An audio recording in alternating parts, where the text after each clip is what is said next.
Financial turmoil, a huge recession, a market crisis. The most recent reports for businesses on a no-deal Brexit aren't looking good. Now, the person making these predictions is this man, Mark Carney, who's the governor of the Bank of England.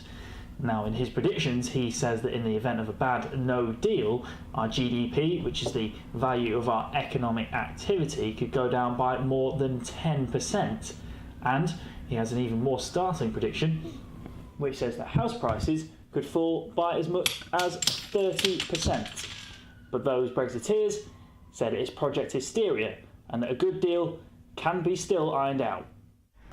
I write fairy stories, and I reckon what we're seeing at the moment is another fairy story. I've heard it all before.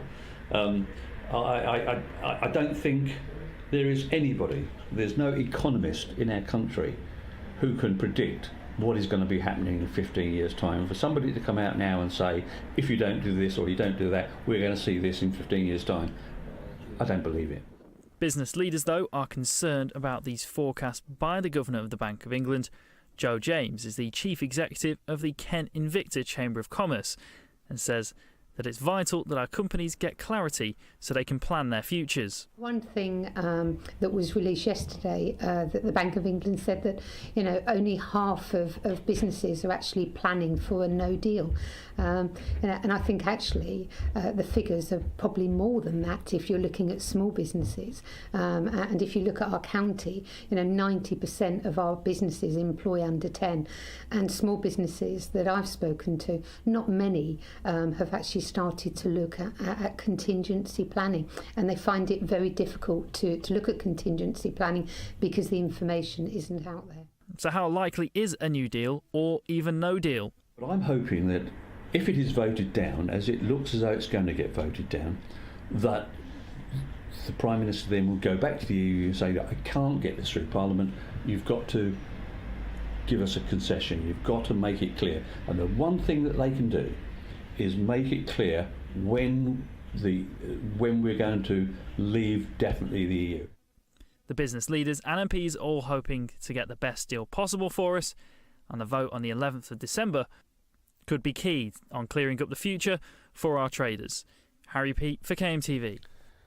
And to discuss this in more detail, I'm joined by Professor Tim Luckhurst from the University of Kent. So, Tim, on a daily basis now, the twists and turns of Brexit. So this was huge news yesterday that came out from the Bank of England.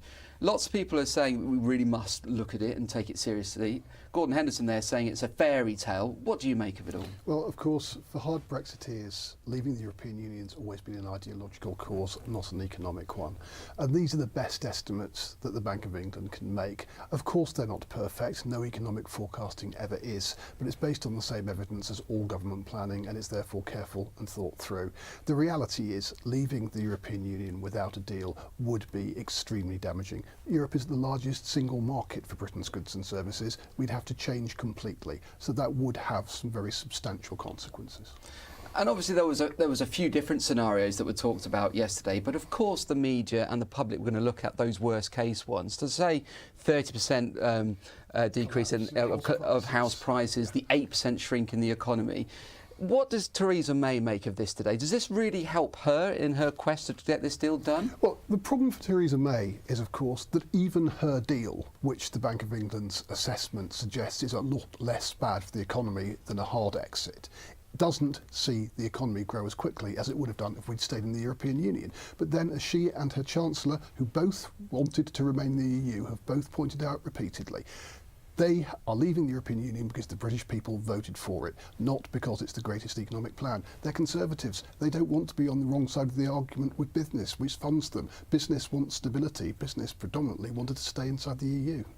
And it's going to be a huge couple of weeks. We know that the Prime Minister is going to be touring the country, talking to members of the public. And there's also this debate that is causing a lot of debate in itself that will take place on the Sunday, the 9th of December. Well, what do you make of that? Well, we hope that the debate will take place on Sunday, December the 9th. The Prime Minister's agreed to take part in a debate on the BBC. Mr Corbyn says he wants debate too, but he'd prefer it was on ITV. He says he'd like to watch I'm a Celebrity, Get Me Out of Here that night, and he doesn't want to disrupt the viewing of I'm a Celebrity, Get Me out if he thinks viewers will want to see it too. I think there will be a debate. I'm not sure it'll be very enlightening. You'll have two politicians who agree about very little except for the fact that they are essentially in favour at the moment of a deal to leave the European Union.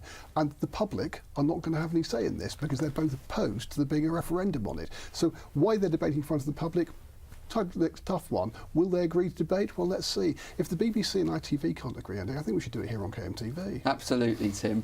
Well, as always, thanks very much, and I'm sure we'll be talking lots more about Brexit very soon.